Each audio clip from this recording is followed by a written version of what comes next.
అది నాకు తెలీదు. ఎందుకంటే నాకు తెలియకుండా ఐ డోంట్ వాంట్ టు ఫలానా వాళ్ళు మలానా అవుతుంది కాదు ఫలానా వాళ్ళు చేస్తున్నారు, ఫలానా వాళ్ళు చెప్పారని నేను చెప్పలేను. ఎందుకంటే ఆ నాలెడ్జ్ నా దగ్గర లేదు.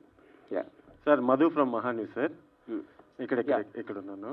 ఈ మధ్య ఏపీలో అరెస్ట్ అవుతున్న కేసుల్లో చాలా మంది జైలుకి వెళ్తున్నారు కదా, వాళ్ళు ఏమంటున్నారంటే మాకు గుర్తు లేదు, మర్చిపోయాము ఇలా చెప్తున్నారు. సో ఇప్పుడు మీరు ఆ రెండు వాడకుండా ఆన్సర్ చెప్తారని చూస్తున్నారు సార్. అరే నేను అదే అన్నానండి. ఫస్ట్ ఆఫ్ ఆల్ ఆ కేసు డీటెయిల్స్ చెప్తేనే కదా. మద్దిపాడు పోలీస్ స్టేషన్ ఒకటి. మద్దిపాడు కాదు, ఇందాక మీరు చెప్పారు కదా ఇలా చెప్తున్నారు. అది ఆ క్వశ్చన్ నాది కాదు సార్, ఇది వేరు. నేను టోటల్గా నేను అనే కేసు వేరు, నా క్వశ్చన్ వేరు. మద్దిపాడు పోలీసులు ఆర్జీవీ డెన్ దగ్గరికి వచ్చిన తర్వాత 2 days మీరు కనిపించలేదు సార్. సినిమా షూటింగ్ 2 days ఎలా చెప్తున్నారు? మీరు కనిపించలేదు. వాళ్ళు ఉన్నది 2 గంటలు, ఇప్పుడే చెప్పా 3 సార్లు.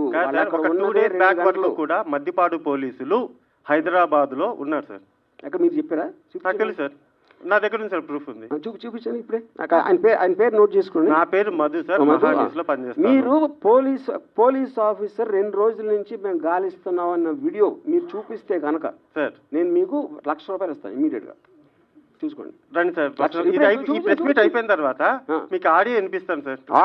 ఆడియో ఎవడన్నా మాడతాడు? నాకు పోలీస్ ఆఫీసర్ వీడియోలో చెప్పింది చూపించండి. ఆడియో లేదు, మీకెందుకు మాట్లాడారు? ఇప్పుడు ఒకటి ఇవన్నీ అనవసరం సార్. నేను ఒకటే చెప్తున్నాను, సింపుల్ గా ఇది నాన్ సెన్స్ అనకండి సార్. ఎందుకంటే క్వశ్చన్ మేము అడగాలి, మీరు ఆన్సర్ చెప్పాలి. నాన్ సెన్స్ చెప్పట్లేదా? నేను కాదు, మీరు ఇక్కడ కూర్చుని మీరు వాళ్ళు చెప్పారు 2 రోజులు ఉన్నారన్నారు. 2 రోజులు 2 రోజులు కాదు, 3 రోజులు సార్, 1 day వాట్ ఎవర్. నేను ప్రూఫ్ అడుగుతున్నా. అదే సార్ నేను అడిగింది. పోలీసులు చూపించకుండా ఊరికైనా మాట్లాడద్దు, అది నేను చెప్పేది. ఓకే, సినిమా షూటింగ్ అని చెప్పారు కదా సార్, సినిమా షూటింగ్కి వెళ్ళామని చెప్పారు. ఏ సినిమా సార్? ఏం సినిమా మీకు ఎందుకు చెప్పాలండి? ఇప్పుడు ఎందుకని పిలిచారు? కాదు అసలు నువ్వు పోలీస్ మీరు పిలిచారు కాబట్టి మేము వచ్చాం sir. I don't want to talk. మీ సమాధానం లేనప్పటికీ ఇలానే మీకు చెప్పను. ఇప్పుడు ఒకటే నేను ఇందాక ఒక చాలా ఇంపార్టెంట్ పాయింట్ చెప్పాను. 2 people ఆర్ మోస్ట్ ఇంపార్టెంట్ ఇక్కడ. పోలీసులకి they have every right to ask. ఏం అడగాలి? ఎక్కడ ఉన్నాడు రామ్మోహన్? ఇక్కడ లేడు, షూటింగ్లో ఉన్నాడు. ఏ షూటింగ్ అని అడిగారా? అడగల. ఎక్కడ ఏ ప్రాంతంలో జరుగుతుంది అన్నారా? అడగల. అరెస్ట్ చేయడానికి వచ్చాం అన్నారా? అనలేదు. మేము గాలింపు పెడుతున్నాం అన్నారా? అనలేదు. ఈ 4 ఏదన్నా వాళ్ళు అన్నది చూపిస్తే అప్పుడు మాట్లాడదు. చేతగాని తను కానీ వాళ్ళు చెప్పలేదండి, అరెస్ట్ చేయడానికి వచ్చామని చెప్పలేదండి. చేతగాని అరే వాళ్ళు ఎందుకు వచ్చారో మీరు వాళ్ళని అడుగుతారా, నన్ను అడుగుతారా?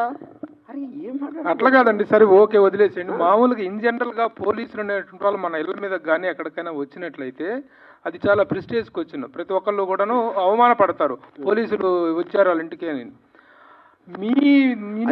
మీ ఆఫీసు ముందు ఒక 4 గంటలు దాదాపు 2 గంటలో 4 గంటలో మీ ఇంటి ముందుకు వచ్చేసి వాళ్ళ ఆఫీస్ ముందుకు వచ్చేసినప్పుడు మీరు ఎందుకు వచ్చారు, నా పరువు తీసే హక్కు మీకేముంది అనేటువంటిది మీరేమైనా చేశారా? మీరేమైనా దానికి నేను చెప్తున్నా అది కమ్యూనికేషన్ జరిగిందని చెప్పాను కదా.